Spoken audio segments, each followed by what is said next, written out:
What if the life you've been working towards for years still doesn't make you as happy as you expected it to? That's a scary thought, especially for people chasing financial independence. Because most of us assume the formula is pretty simple: make more money, get more freedom, have less stress, be more happy. But what if that's only partially true? Today, we're getting into the research of Sandra Lubermirsky, one of the leading scientists on happiness, and asking the huge question: does financial independence actually make your life better? Or does it just remove one category of problem? And most importantly, if FI alone isn't enough, what actually leads to a good life once you get there? This is the Five Guys. Let's find out together on episode 191. Financial independence can certainly remove stress and expand our choices, but it doesn't automatically create lasting happiness. According to Sanja Lubomirsky's work, sustainable well-being is shaped not just by our circumstances, but by internal habits, mindsets, relationships, and the ability to resist hedonic adaptation. Hedonic adaptation. What even is that, Chris? What are we talking about here today? And also, how how do you even spell? What was her last name? Lubermirsky? Yeah, don't worry. It's a tough one. I had to actually spell it out phonetically. So for our listeners, if you are interested in Sanja's work, I'm going to put her way to spell her name in the description down below, because when I first learned about her work, it was actually on a podcast. And it took me the next 10 minutes of Googling and trying different pronunciations or different ways of spelling Lubomirsky in my mind to finally be able to find her research and then get to her books. It's funny that you say that because obviously before the episode today, we recorded a short to promote the episode and a short for the intro and whatnot. And oh man, it probably took me 10 minutes just to get it right. And it's like Lubermirsky. It's like, oh man, I was like, Chris, you messing with me? Is this a real person? Is this a real person with this last name? He's like, yeah, it's a real person, man. So yeah, I'm excited for today's episode. You'll see a lot of kind of knowledge spillover, I guess I'll call it, from everything that we've kind of heard from you, Chris, and like how your mindset works around, the treadmill, the hedonic treadmill. And if you don't know what that is, well, we're getting right into it. So, Chris, I mean, let's get into it, man. Yeah, for sure. So I say we start out with who is Sandra Lubomirsky, because I think you might want to know, hey, does this person actually have some credentials to be able to back up the claims of happiness and how that might impact financial independence? So Sandra Lubomirsky is a leading happiness researcher and psychology professor at UC Riverside. Her work centers on three really big questions. What makes people happy? Is happiness a good thing? And how can people become happier in a lasting way? She has three books out, but I've only read two of them.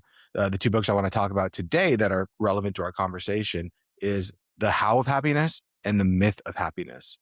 And they make her research practical for everyday life, which is really important, because if you've ever tried to go through reading research papers to see how can I apply this to life, you're just like, I don't understand what the hell is going on. So sometimes being able to have nice stories and ways to actually make it practical to every day makes it a lot easier. So, Dom, when you think about the science of happiness, what do you think most people get wrong right away when they hear that? Well, I mean, sticking to a financial theme here, and I'll give you a financial answer.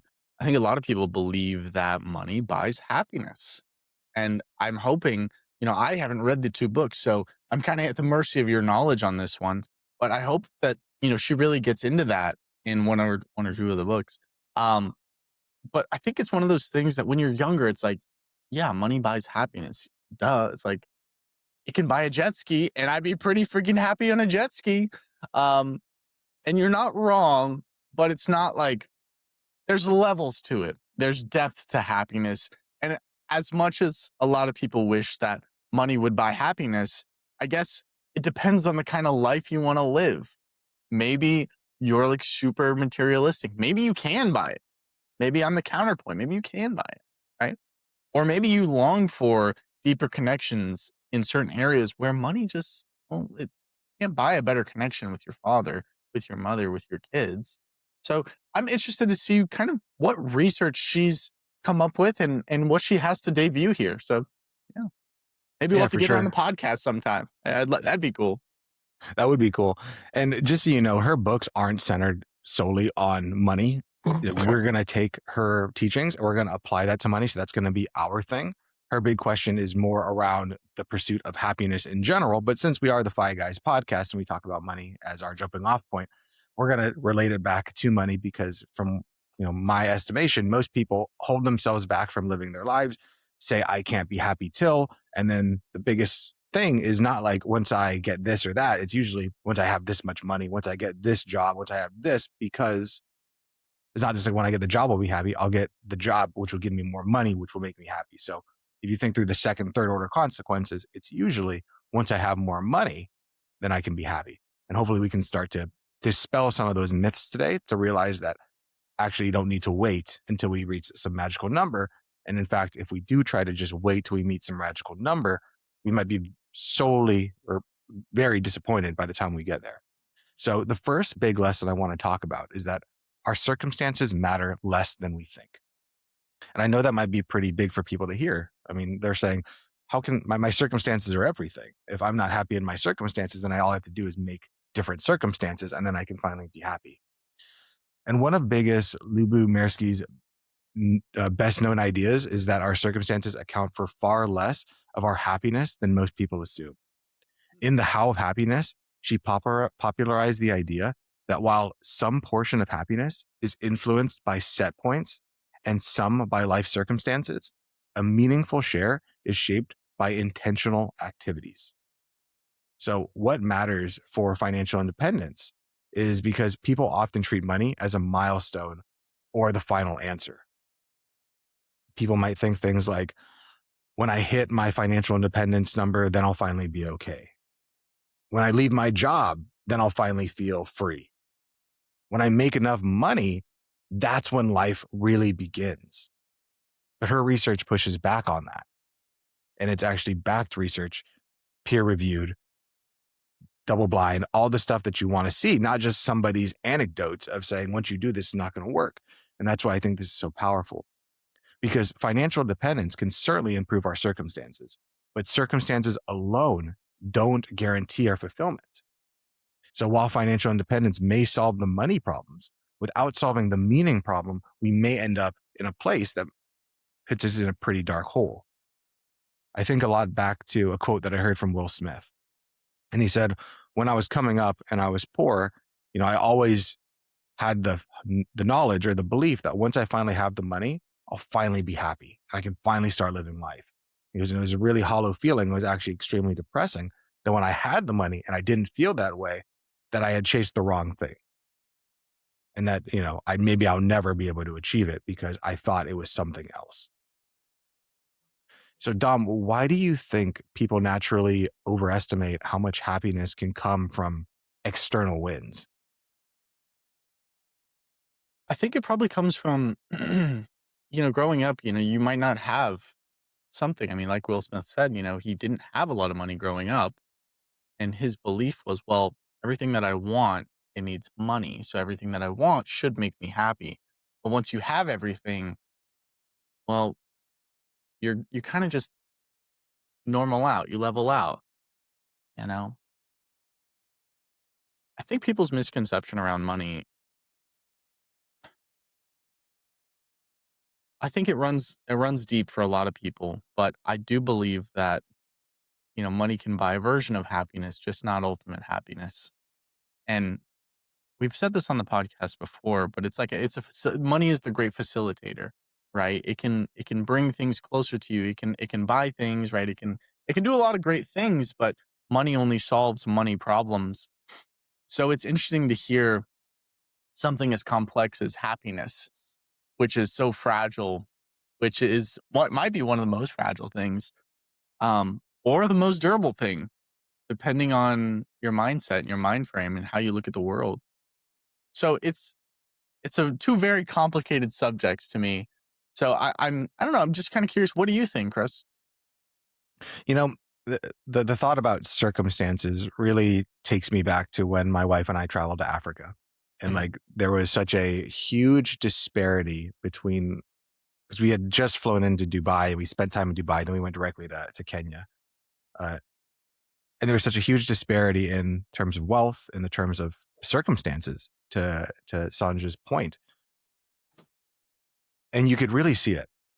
I think one of the biggest disparities was we were in Africa, living with or in a place where there's people who like legitimately live off of barely nothing, and it doesn't matter how smart you are, how hard you work. Like, and I was really thinking about it before this podcast that if someone's born into one of these like villages, they don't even, a lot of them didn't even have like vehicles or like ways to get out. So even if you were the smartest person, you were the entrepreneur, the only way to get out would be to like hopefully somebody comes by, or you're going to try to walk from like your village all the way to a major city and then try to like go from there.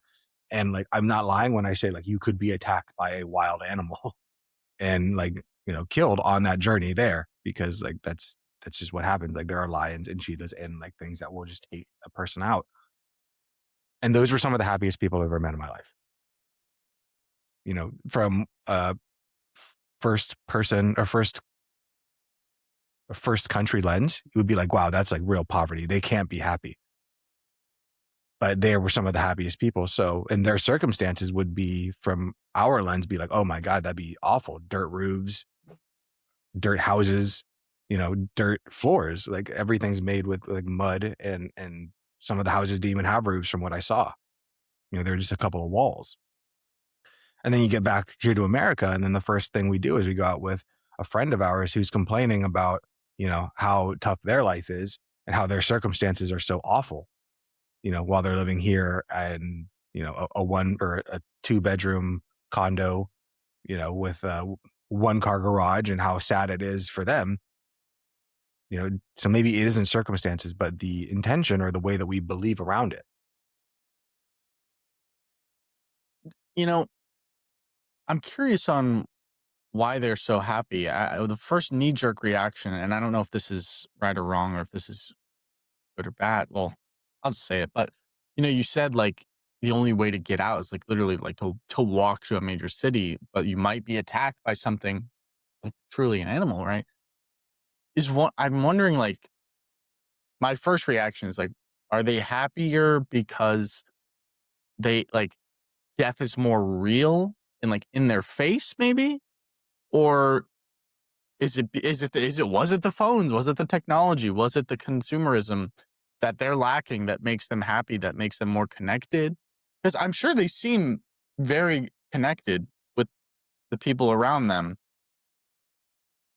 Yeah, I would probably say yes. Like the answer is yes. Just I all of think them. Yeah. I think this is the hardest part when it comes to delineating like what's the truth of anything, is like people are looking for the one thing. Like what's the one thing? Is it the cell phone? Is it the this? Is it that? And the hard part of it is like, yeah, it's all of it. Like it is that they're maybe not connected to the internet. It probably is that like life and death is a constant thing that reminds you like, oh, like I should try to remember that I'm only here for this one life as far as I know. So I should try to make the most of it.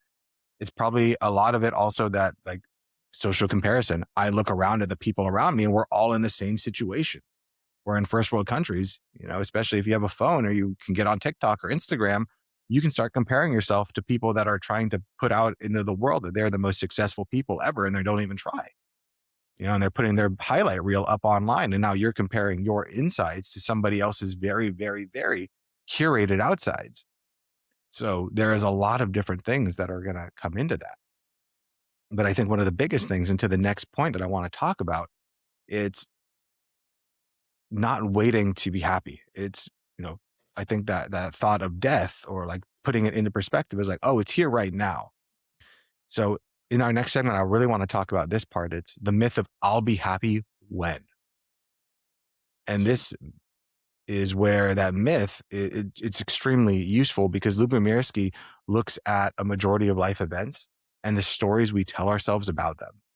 Stories about success, stories about wealth, stories about marriage, children, career breakthroughs, even setbacks and losses. And her argument is that we often exaggerate how much these events will permanently change our happiness. And we should probably get into the why of why we believe that these will finally, like, once I finally get this job, once I finally reach this thing, I will permanently reach that amount. It's because we have something called hedonic adaptation. What that really means is that we adjust. we normalize to our new normal pretty damn quickly. And we can all think of moments in our lives. And if you can say like you can't, I would challenge you a lot harder because there are so many people who said, the moment I get this next job, the moment, even everybody can have this experience. The moment I graduate fifth grade, the moment I graduate eighth grade, the moment I graduate high school, the moment I get my first job, blank, blank, blank, blank, blank, whatever it is. And you realize, okay, that was happy for a little bit, but then it immediately adapted. It'd be like somebody saying, like, what I'm going to do, Tom, is I'm going to spend the next 12 hours or the next 15 hours making the best meal ever. And once I make that meal and I eat it, I'm going to be good forever. Your brain, your body will eventually gobble that up. And then you're going to have to go on for the next hit. You're going to have to continue to live this life. So, in financial independence terms, the first big brokerage milestone might feel incredible. Quitting a stressful job feels incredible. Reaching your financial independence number, your coast-fi number feels incredible. But eventually, that feeling becomes a baseline. It becomes your new normal. And that doesn't mean that the goal was bad. That doesn't mean that the goal was wrong in any way. It means that the goal cannot carry the full weight of your emotional life. And I think a lot of us have felt that. I know for myself when I was in college, it's like the moment I graduate, like it's gonna finally like feel like I made it. I'm gonna feel like I'm successful. The moment I finally get this job, and you finally get there, and you're like, oh my God, that didn't get me what I wanted. Or maybe you felt it for a little bit. You felt excited for a little bit, and then it went away. And then your immediate thought process was, I must have chose the wrong thing. And that doesn't have to be goals in life. That could also be things that you buy. It could be stuff like, oh, once I get this purse, once I get this bag, once I get this car, this house, this whatever, it'll become good. I'll finally feel the way I want to. And the danger isn't wanting freedom. The danger is expecting that the freedom that whatever you get is going to do the inner work for you. Mm. So, Dom, what are some ways that the old quote unquote, I'll be happy when stories that show up all the time in personal finances? What are some of those stories you can think of? Well, I mean, like you said, I mean, right off the bat, it's like I'll be happy when I get that big promotion, when I get that job, when I finish college and I get, you know, I finally get to do what I've been training to do for years and years. So those are kind of the first ones that really stick out. But I'm interested to kind of poke on some of the ideas that you were just talking about in regards to, know, well, we recognize that, like for me, right? I wanted to get this cobalt orbital sander, right? It was like, I've been looking at it for like 6 months. It's the pride of my garage, essentially, right? And I did get it. And I I got it when it wasn't on sale, and it pisses me off so much. Paying an extra $20, it like makes me so mad. But um why do you I'm curious to kind of hear your thought on this though, Chris. Why do people when they reach something of success where, hey, like happiness is behind this door, I walk behind this door, I open the door, I walk through it, right? Why doesn't that sustain us for longer? Because it seems like, I mean, give it a day and it's already out the door. And I don't really understand why our brains really work the way that they work, and they motivate us to get to this spot. And I'm sure there's like an ancestral answer, but it motivates us to get to this spot because it believes that this is where we need to go. And then when we get there, hey, guess what? Rug pull, it's actually that door over there. And it seems like it's an infinite journey of opening doors that happiness is behind, when in actuality, happiness was never behind any of the doors. Is that kind of what I'm hearing? Yeah, I think that was a beautiful, succinct way of putting it. I remember this thing I was told. It was a long time ago, but it was like the rule of tens. That like when you finally get the thing that you wanted, you're going to find that you're either going to be happy for 10 seconds, 10 minutes, 10 days, or no, 10 hours or 10 days.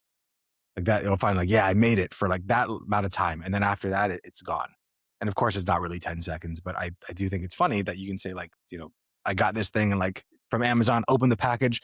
You're like, yeah, I finally feel it. And then 10 seconds later, you're like, oh, damn, it's gone. And then you're constantly trying to do that. And I think a lot of people, when we think about this, we think about dopamine, right? And some people might hear that and be like, yeah, dopamine. I've heard about that on like a podcast or someone talking about it at one point. Yeah, that's the feel good chemical, right? Like it makes you feel good. And that is partially true, but in truth, dopamine is actually the seeking molecule. You release dopamine as you're seeking something, as I'm trying to acquire whatever it is that I'm trying to get. The moment you acquire it, you release serotonin. And serotonin is that like real feel good chemical that you get for like a second, but it's really fast acting, where dopamine is much longer. So you can feel it can sustain itself, where serotonin is like, boom, got it, great high, immediate drop, pretty quick. When it goes back to your question of, well, Chris, like, why is our brain like this? I want you to think back to our early ancestors. Like, let's not even think back to human beings. Just think back to a chipmunk or a squirrel.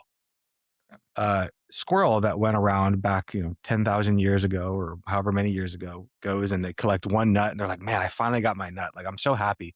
They went back to their tree and they put their nut down. They're like, I attained it and I'm good forever. That squirrel did not make it through the winter. That squirrel probably like didn't exist past another day. But the squirrel that went and said, like, I found a nut, like, this is good, put it down and went like, but I need more. And then continued to acquire more and more and more. That squirrel lived through the winter, through the hard times. That squirrel was the one that was able to attract mates by saying, look at all the stuff that I have. Look at everything that I've acquired.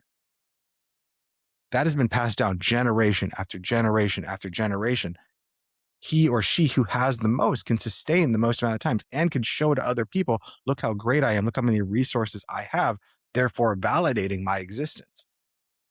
And now we look to ourselves today. We have these 10,000-year-old brains in this modern day body that doesn't realize that we have basically everything at the touch of a button. Like you can go on Amazon, one click, it's here in 2 hours. Wonderful. But we're still trying to play this game of acquisition of like, can I get the most nuts to protect me from the winter?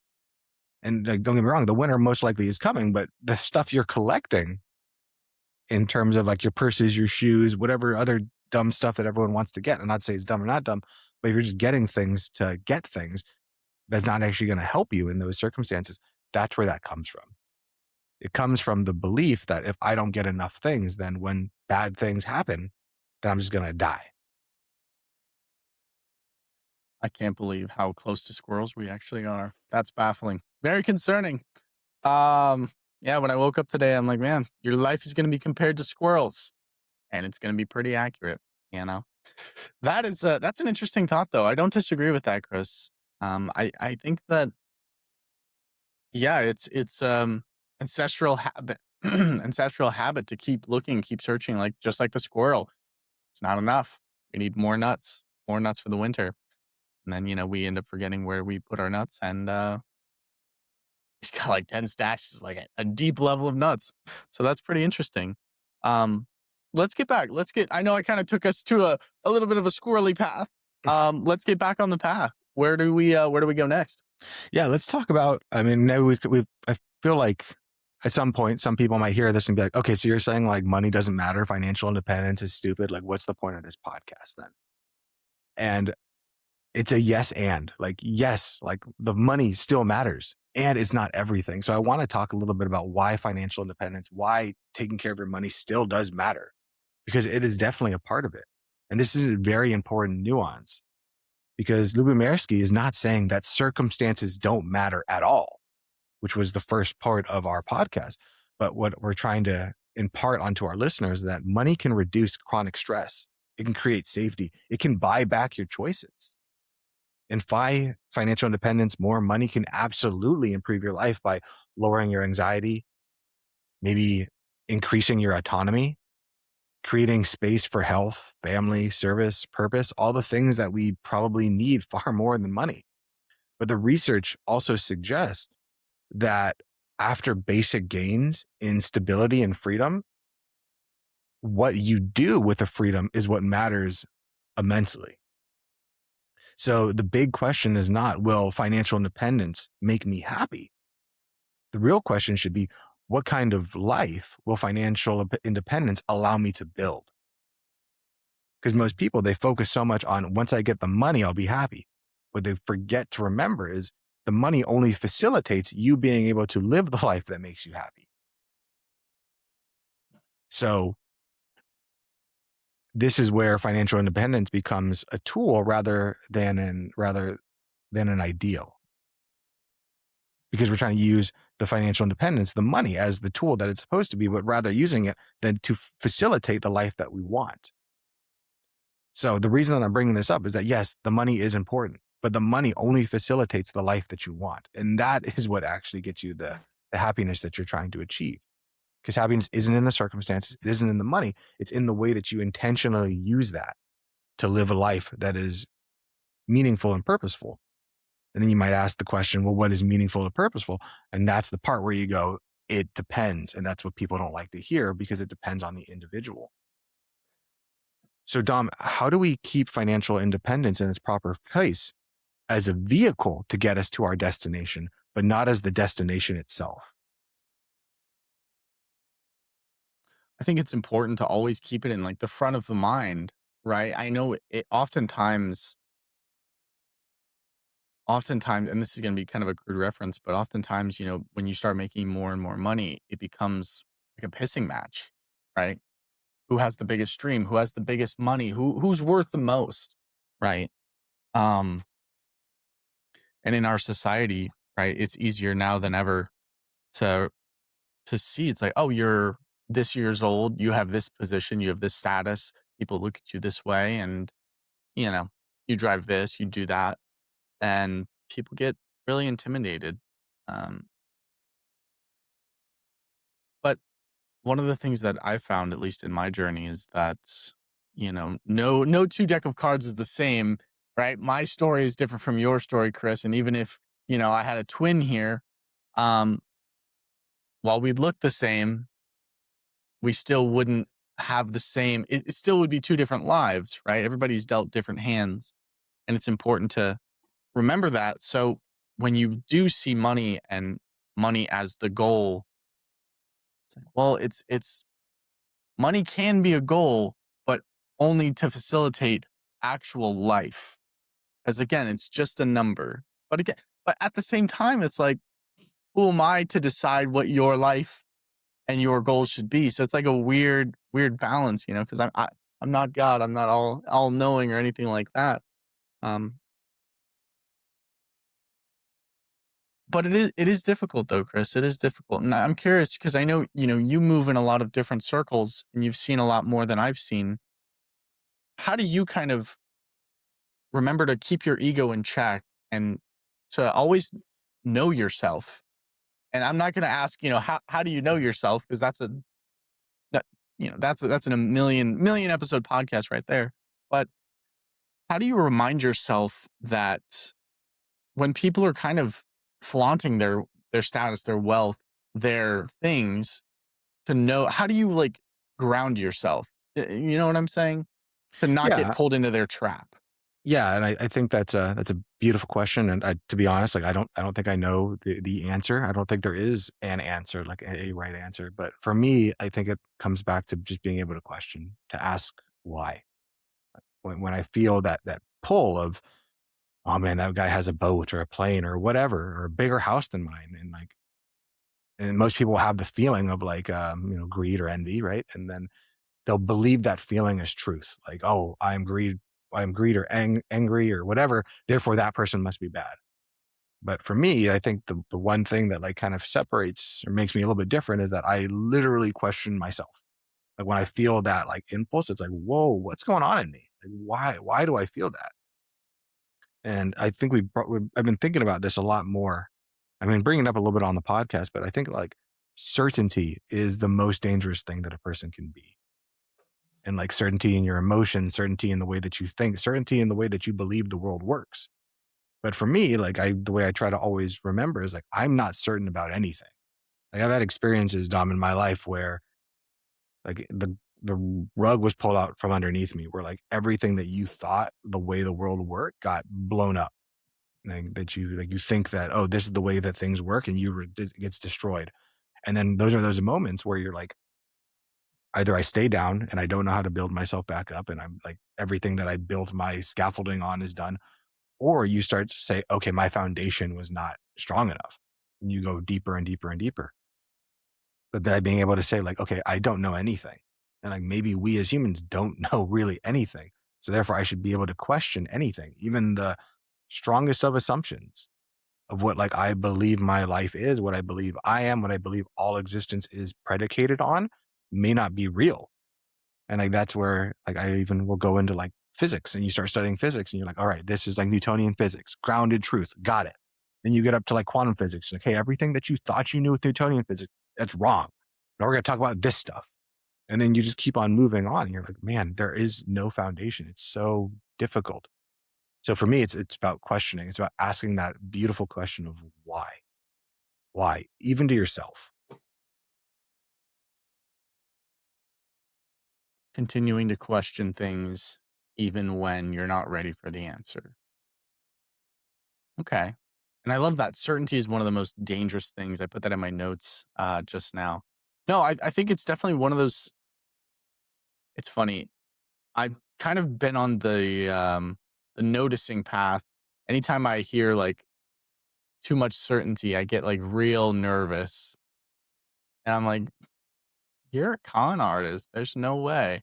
You don't know. You don't know. Certainty is a white lie surrounded by just it, it's impossible. It's impossible. Nothing is certain. Nothing is permanent. Not everything can change. And I think when we start talking about certainty, it's just an ego play. It's like, yeah, I know. I above all know this is what will happen. It's like, okay, dude. All Right. right. Fun story. And it's more than Um, just an ego play. It's also a safety play. It like yeah. makes me feel safe and secure. And in a life where like anything can happen at any time, like we do crave that. I mean, how many of us would get out of bed every morning if we're like, I don't know what's going to happen? Like you have to have some form of, I would say like the word is like a maybe like illusion that like, okay, things are going to be good today because like statistically, yeah, it's probably not. Like things are going to go wrong and things are going to be good simultaneously, but more than often than not, it's going to be issues you're going to have to deal with. So you have to be a little bit delusional and thinking like, yeah, like today's going to be it, right? And that's still the journey. You can't just hide under your bed. Like that's not what we were made to do. I guess it begs the question, what were we made to do? Yeah, That's and I'm gonna leave that up to each exactly. Yeah, listener. I'm not. I'm not gonna give you that one. Not gonna give you that one. Okay. Okay. I like the way this conversation's going. I like how kind of interesting and in depth we're going with these different topics. But um, I'm not even gonna try and pronounce her name. What does she have to say about about all of this? Yeah, well, she has quite a bit to say about it. I think what we should talk about next is some people might hear all this and they're like, all right, you're talking very abstractly about like what Yes. is happiness, what is this, what is that? Like, how do I take these things and apply it to my day to day life to like actually get there? And the reason that we usually here on the Fi Guys start with the philosophy part, we start with the thinking part of it, is because that's what everything has to filter through. Like, even if you achieve the happiness that you have, even if you get it, it's still going to filter through your brain. So that's why we focus there first and foremost, because the worst thing is that you get what you want to go because we teach you the how to's, but you don't recognize it because it filtered through your brain. And your brain was like, oh no, this isn't it. So let's go a little bit more practical. The how of happiness in the financial independence lifestyle or in lifestyle in general. And this is where we bring Lubomirski's emphasis on intentional activities. And this is something we've been mentioning the entire time through the podcast, just like intentional activities, intentional activities. Money facilitates the intentional activities. And many people are like, all right, I don't know what the hell that means. So let me give you some possible examples. Intentional activities might be gratitude. It might be savoring what you have. It might be optimism, kindness, connection, staying active, practices that fit the individual person really, really well to make their life happier. And this is the worst part about all these things is a lot of people, what they hear is they're like gratitude, savoring, kindness, optimism, connection. A poor person can do that. And like, I'm trying to achieve something that poor people can't. I'm trying to get money because once I have money, then I can have those other things. And that's the beautiful thing about this. You can have all of these things that I'm saying: gratitude, savoring, connection, optimism, staying active, practicing things that you enjoy at any level. Gratitude keeps lifestyle inflation from hijacking your contentness, from finally achieving what you have. and then being like, it's not enough. The gratitude that you have it, or even the gratitude that you could lose it, are the things that remind you. And that's where I always go back to memento mori. And that's a quote, or that's a direct translation from Latin of this too shall end, or you too shall die. There's really not a perfect translation to English, but it's that thought process of every moment is lost to death. And not meaning that like death in that when I'm finally gone, but even the moment that you just heard a second ago when I said that, that moment is gone and death has taken it. So we need to get away from death as like the end of our lives to death as like this thing of the passing of time. Any time passes, it's gone.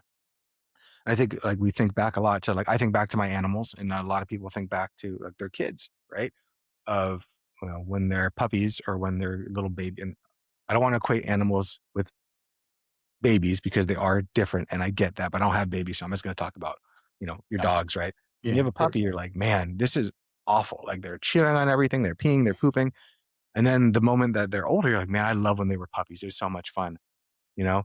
And then when they're older and they're doing bad things, you're like, man, you're so terrible. And then when they're finally gone, when they die, you're like, man, I would have anything to get you back for like a minute to like tear up my socks. Like that would make me so happy to have you again. So that's where that gratitude keeps lifestyle inflation, keeps whatever it is that you're beginning to immediately habituate to from hijacking that. Think back to our squirrel friend, right? The squirrel who took the nut. I'm not saying to not go out and collect more nuts, but I'm also saying that you need to be able to say, like, wow, thank God I have this nut because I can lose that. When you think about people who, they maybe look around their house, right? They go, they buy the house, they got it. And they're looking around, they're seeing all the things they hate about it. Well, they might go on vacation and, maybe they're going home and they see that fire truck driving down the road, going towards their house, and it makes a turn onto their road. And they're like, oh my God, did I leave the oven on? Is my house still there? Is it going towards my house? Maybe you get home and you realize, okay, it wasn't my house, it was somebody else. Well, that's going to be the day where you're like, wow, I didn't realize how much of my house I really enjoy because I almost lost it. Or maybe you do lose the damn house. And then you get to say, like, I don't realize how much I had. And that gratitude is the thing that allows you, it gives you the constant activity to be able to appreciate what you have for a little bit of a moment and not to let your brain, your dumbass brain, get in the way and get you to think, like, don't be happy with this. You got to go get another nut. That's the only way we can be happy because that is what our training is. Our brain, and this is like, you want to take a note, this is a note. Your brain is not evolutionalized or did not evolve to make you happy.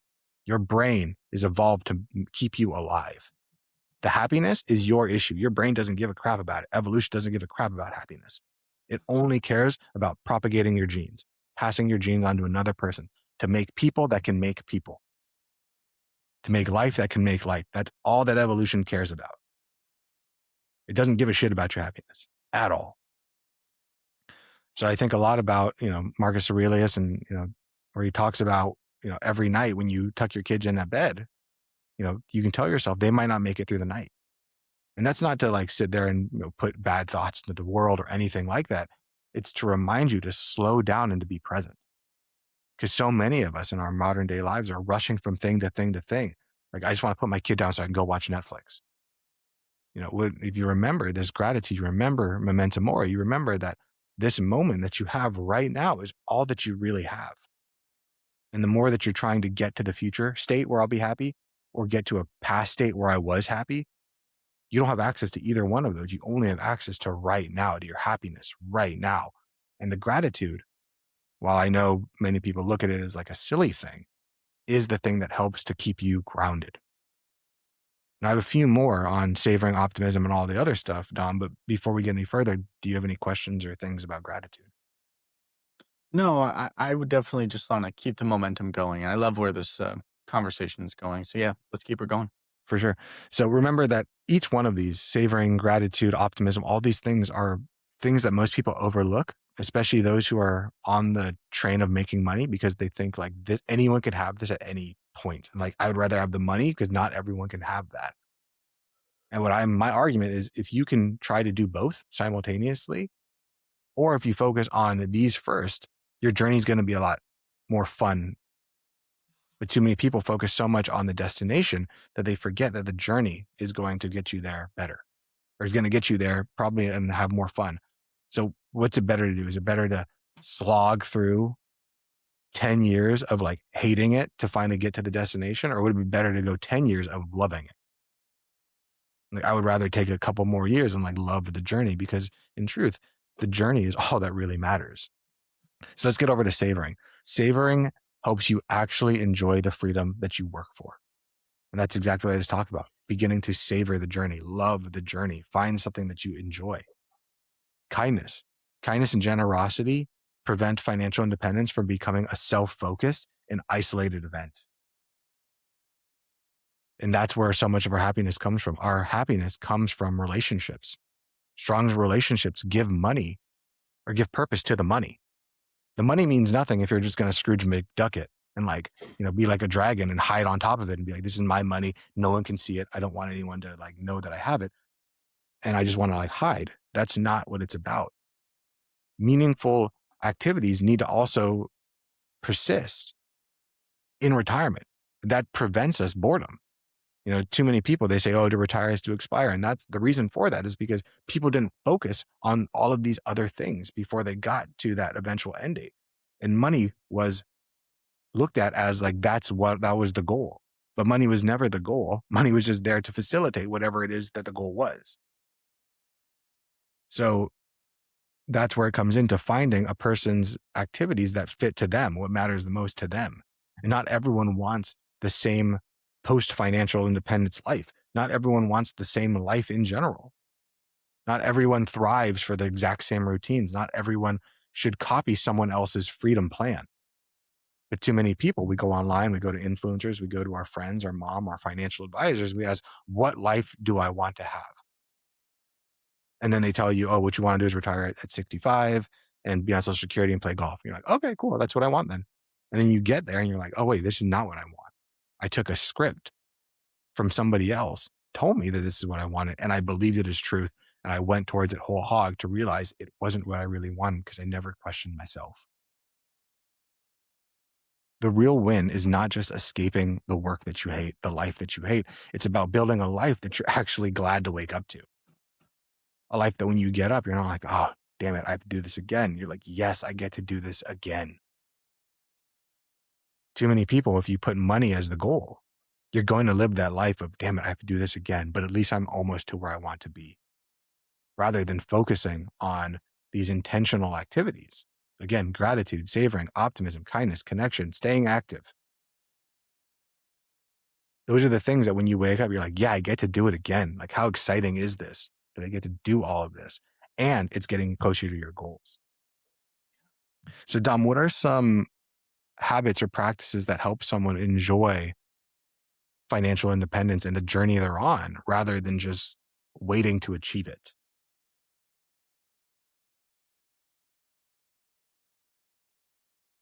I think it's like you said, it's understanding where you are and understanding that this moment is all that you have. And too often we get caught up, like you said, we're so busy. I mean, even today, when you were talking about that, I was like, yeah, I've got like this to do, this to do, this to do, this to do. And I was like, you know what? Why am I doing this? Like, I understand the reasoning, but why? Like, is this going to make me happy in the long run? And the answer is yes.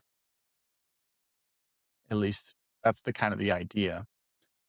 I'm kind of curious. I'm gonna jump off that question real quick, and I actually have a question for you. How do you know when you're on the wrong path, Chris? Like you said, when somebody, it's like, oh yeah, you play golf, you retire, you live on Social Security, blah blah blah blah blah. You get there and you're like, I'm not happy. Well, it's like, yeah, we were fed a script, um, and that's not really wasn't really designed for you. It's just a cookie cutter script. But how do you recognize when you're on the wrong path? Before it's too late. Yeah, I really wish I knew. I Yeah. really do wish I could tell you like this is what you need to do. And the only thing I can say is like I think if you really like sit with it and meditate and like, are you excited to live your life? Like, would you do you or you're trying to search for somebody else's life to be there?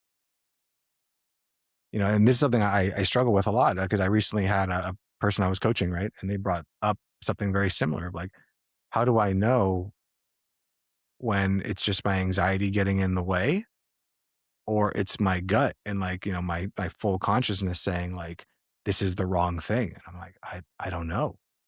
Like, and maybe that's the hard part of life because like we don't know how the story is going to end. So, if you go with your gut and do it and it works out in your brain, like that was the right thing, then wonderful. And if it doesn't, then wonderful. So like I don't know what the answer is there, man. I really wish I do. I guess my only thing would just be like, are you excited to live your life? Do you enjoy it? Do you feel like you're moving in a direction for your life that you believe the purpose of it is? Like I know what my purpose, or I believe I know what my purpose in life is, and I can kind of give a generalized for most human beings. And, it's just to grow in the service of others and, in the service of yourself. And growth is a big question of like grow in what domain? I don't know. It depends on you. Like we all come to this world with unique abilities. We have experiences that enforce or de-enforce those abilities. And now you try to find what's going to be right for you. So yeah, it's a hard question. And I have no idea. I think you just have to listen to like, if you believe in God or you believe in the universe or Alway or the Wiccan Mother or whatever, that's why religion works so well because it gives you that purpose. It gives you that thing. And you don't have to be religious to be able to try to tap into something inside of every one of us that knows a deeper, more profound truth than we can even like, than words even have the ability to speak. Yeah, I think that's a really interesting response to what your client was asking. And it's like, how do you know the difference between anxiety and getting in the way and your gut? And it's like, to me, it's like, dude, those are one and the same. Dude, my gut is always making me anxious. It's like, oh man, you got to do more. You got to push more. You got to sleep less. Like, we got to go, go, go, go. And it's what the heart wants is like, slow down, like, even right now, as we're recording this podcast, in my ears, I have nature sounds going on because, like, that's my peaceful place. That's where I find a lot of joy and relaxation and peace. And part of it is like I want to get there physically, not just digitally. um, but like you said, it is super important to focus on the journey versus the destination. And he who loves the journey will walk further than the one who is just trying to get to the destination. Yeah. And going back to our question, there's an old Buddhist parable that I've always liked, and it's like it's a Chinese proverb, but it's basically who knows what is good and bad. And the story begins with a farmer, and he's got wild horses, or he has horses, and two of the horses run away. And then his buddy comes over and goes, "Man, that's terrible luck that you lost your horses." And he goes, "Like, who knows what is good and bad?" And then eventually the two horses come back and they bring another horse, and he's like, "Okay, cool." And the farmer goes, "Wow, like how lucky you are. You got another horse." And he goes, "Who knows what's good and bad?"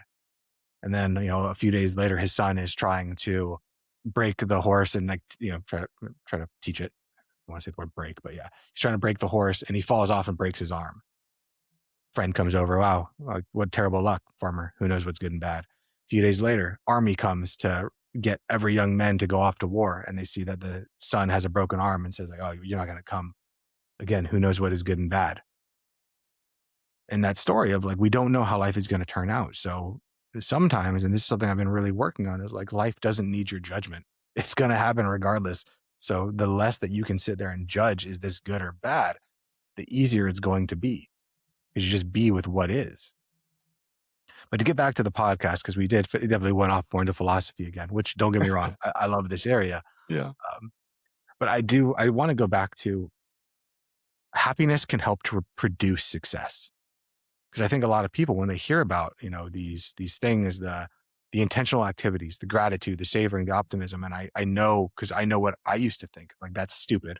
I'll do that. I'll deal with that when I have money. Once I have money, I can deal with all those things. But happiness can actually help to produce the success, the money that you're actually trying to achieve. Lubomirski's broadest research argues that happiness often precedes and supports the success rather than just merely following it. And what that means is the happiness that we're trying to achieve is the thing that helps propel us to the success that we're trying to get to.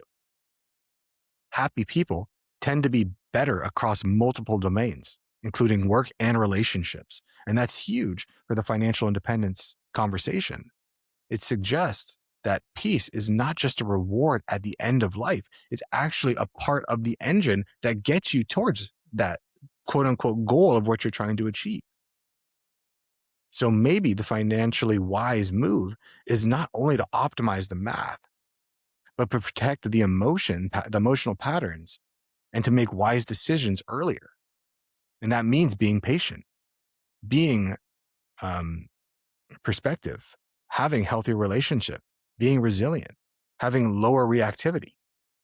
And the way that we do that, again, is through being gracious, by having gratitude, by savoring the things that we do have, by being optimistic about where the world is going, by being kind to others, by being connected, by staying active in our lives and the things that we want to do. Dom, how might emotional health make someone better at money before they actually hit financial independence?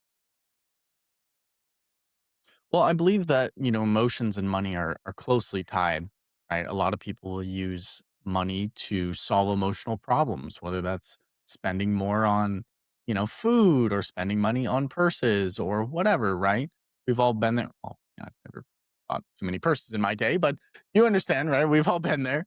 Um, but it's more, I'm trying to come up with like a good analogy. It's like if you had a sword. It's like before you go and cook a gourmet meal or feed your family, we got to sharpen the sword, right? We have to learn our emotions and not necessarily master because I don't know if that's possible.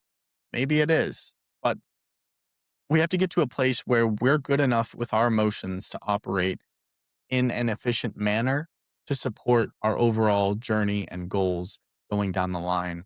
And that's a lot easier said than done. I know we're very emotional creatures, very contemptible creatures, and we oftentimes make major decisions based off emotion and not great. Not always the best move, got to be honest.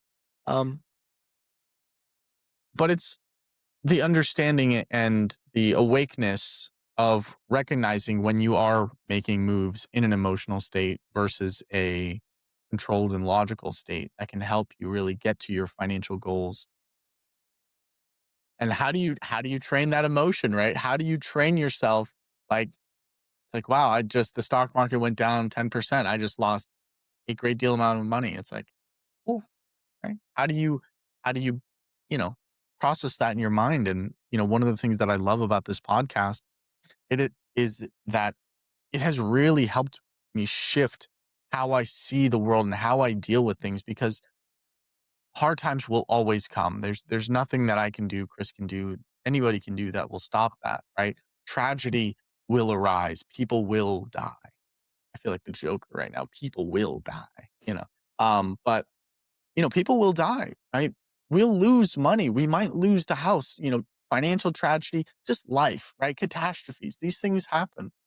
But if you can keep your head while everyone else is losing theirs, if you can run life through the proper lens during the proper time, then you can navigate it a lot better. One of the best ones that Chris has taught me is that this too shall pass, right? It's like, oh, wow, like this terrible thing just happened. Terrible. Man, that sucks. I'm sorry, right? You know, things will get better. Like this too shall pass. And I know it sounds simple. It might even be weird to understand. I tried teaching it to a friend and I don't think he got it. But I'm gonna have to hammer him again when I see him again. But it's important to, keep certain mental frameworks in the front of your mind in order to reach those emotional goals, those financial goals, and really start taking control of life if you can, rather than life controlling you. That makes sense. Yeah. And to get back to, happiness helping the pursuit of for the pursuit of success rather than like the pursuit of happiness. Like happiness helps the pursuit of success it's really this. It's that on the journey of life, like it's going to get boring. And sometimes it's not the knowledge, it's the consistency. I would say majority of times it's the consistency. And if you can learn to love the journey, just like you said, the man who loves to walk is going to go much further than the person who's trying to get to a destination. So we can even take it to like fitness. If your goal is like, I just want a six pack, like that's all that matters. You're doing everything just to get that six pack. And the moment you get the six pack, you're like, all right, I'm done. Like you're not going to have a six pack for very long. You're not going to be the person who's like, oh, that's the healthiest person in the world. But the person who loves to do whatever the workout is that they enjoy, they're going to be much healthier. They're going to have the longevity and it's going to help propel them to their success. Maybe the success isn't the six pack, but just having a good, healthy life. Because I mean, someone who has like 2, 3% body fat, you might look at that person and be like, wow, they look incredible, but they are like the brink of death at all times. Like they're not the healthiest person. They're not going to live forever. Even the bodybuilder who, like, again, looks like a god, they're not going to live forever. They're not the healthiest. But the person that is like, I'm going to do whatever it is that I enjoy, continue to love the journey towards it of just becoming a healthier, better, well rounded person is going to get there and is going to help propel them even longer getting to whatever that success is for them, living a long and healthy life. Exact same thing with money. If you're waiting to finally be happy till I have the six pack, which is in money terms, say is $1 million, well, the moment you get there and you hated the journey the whole way, you're going to resent it rather than learning to love it and then eventually getting the $1 million and loving the entire journey and saying, oh, how much farther can I go? And what I'm hearing from you is that the journey is so much more important than I think most people give it credit, right? If you Dude, the wake up, journey is like you all of it. said, yeah, it's the whole thing because the destination is over there. I can't be over there. I can only be here until I bring it closer and closer, and then you get it here, and it's like, oh, it's I spend 1% in the destination and 99% of my life on the journey. So, hmm, Yeah. And then you might ask yourself, like, is there ever like a final destination? And like, yeah, it's probably death. And then like after that, like, where do we go from there? But yeah, like that's it. Is like you're even when you get to the destination, that's the whole point of the hedonic adaptation is you're like, oh wait, this isn't the right destination. The journey is all that mattered and making it as best of a journey as I can. Because once I reach that destination, just like if I have the best meal of my life, it's not over. It continues on. There's another meal that has to be had. That's that's 100%. that's life. Yeah, that's life. That's life, man. So, kind of the overall theme of what I'm kind of getting from this podcast, or at least the last 15 minutes, is that focus on a journey that you can sustain, that you can fall in love with, and fall in love with the journey rather than the destination. But Yeah. make sure you're at least going in the right direction. In a direction that's right for you. So let's Yeah. talk a little bit about like where can the financial independence community drift off course here? Yeah. And there's quite a few traps, and this might answer your question, right? And that's turning financial independence into purely a numerical identity. I am this much money worth of person, right? That's one of the biggest traps that I see for financial independence people is forgetting to live the life and just focusing on the numbers. Life is not lived in a spreadsheet. It never was, it never will be. Another big trap is postponing joy until a future number. And this is one of the biggest things. That's the reason that you and I, Dom, when we talked about the fire movement, I'm like, I want to move away from financial independence, retire early because it took all of these things that we're about to talk about and it made them like the centerpiece, right? Of we're going to live in the spreadsheet. We're going to live in the spreadsheets. Joy is for the future you. And too many people there, I think it turns a lot of people off. When I'm saying you can have both, like financial independence is something that we're not just trying to retire early. We're trying to learn to use money to live the life that we want. Another one is assuming less work automatically equals more meaning. Another big one is optimizing finances while neglecting relationships. Too many of us do this, including myself, where it's like, hey, I don't want to travel. I don't want to spend time with my friends. Like, I got to go make money. That's what's more important to me. And then when you finally get to the destination of, I have finally have the money I want, you don't have anybody around you because no one wants to be around you because you were not great. There's no quote of, you never want to come home at the end of your life with a pocket full of dollars and a family that doesn't know you. We can think of a lot of fathers who, in past times have just didn't get to know their kids because they were working to support their kids. And, maybe the goal is to do both. And I'm not saying it's easy. It's freaking way harder nowadays than it ever has been. And that's where this information of learning about money can really be a godsend and can really help to change people's life. Another big one might be comparing your timeline to everyone else's, comparing your timeline to other people's. Oh, I'm not as far as this person. I'm not as good as the average, or maybe I'm beating the average. And then you have to ask the question, like, what is the average? How are they even getting this data? Or am I just comparing myself to whoever's above me? And no matter where I go, I'm always going to feel bad. And I think the final one is reaching the goal and discovering you never built a reason for the goal, for the freedom you were trying to achieve. Because you were thinking, once I get the money, once I hit the goal, I'll finally have everything that I need. And the entire point of this podcast is to realize you can build it along the way. So when you get there, you know exactly what you're trying to do. All of this ties back to Lubomirski's findings that people, or the people's interpretations, comparisons, and mental habits shape happiness in a very powerful way, far more than the circumstances or the money do. A person can win the money game and lose the game of life. We know many people from history that have that have won the game. They're the richest person. They have the biggest company. They have all these things. And guess what? They're still in a box in the ground. So, Dom, what does it look like to pursue financial independence in a way that you believe is psychologically healthy? Well, it's psychologically healthy for me might be the same for you, might be different from you, right? I guess we all have different.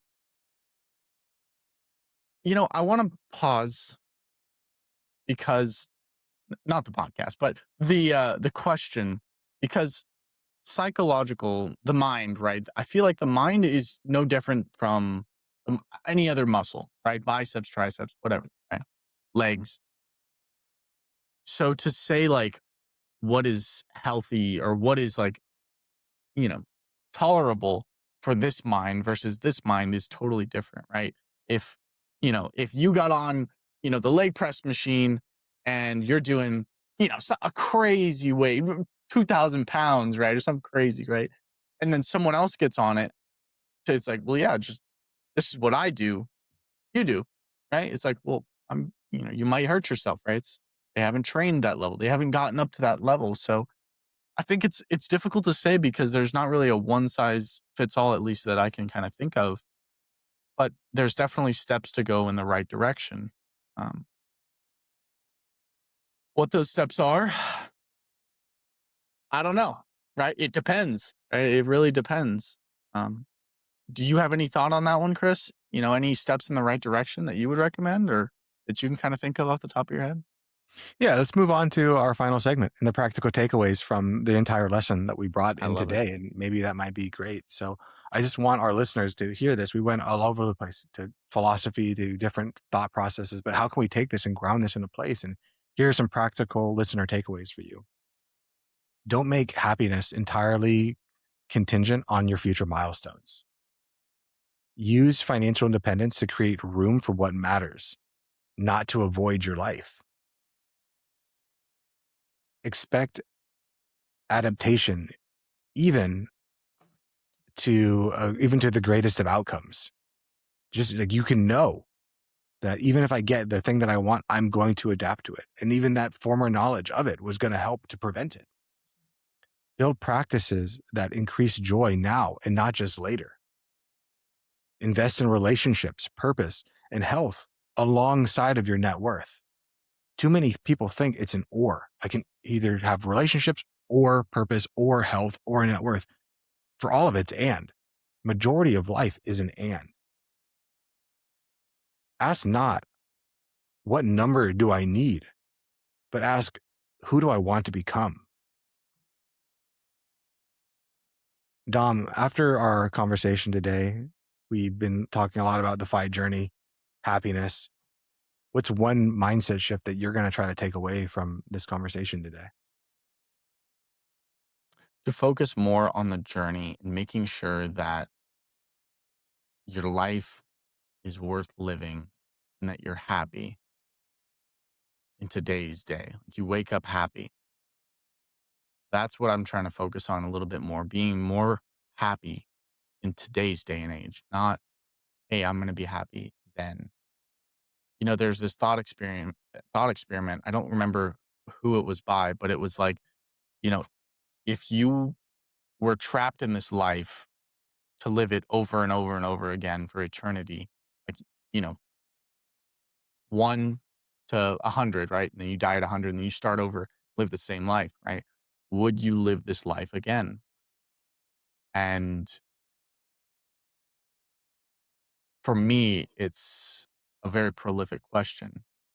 If what I'm about to do today, this week, this month, this year isn't worth repeating for eternity, is it worth doing it all?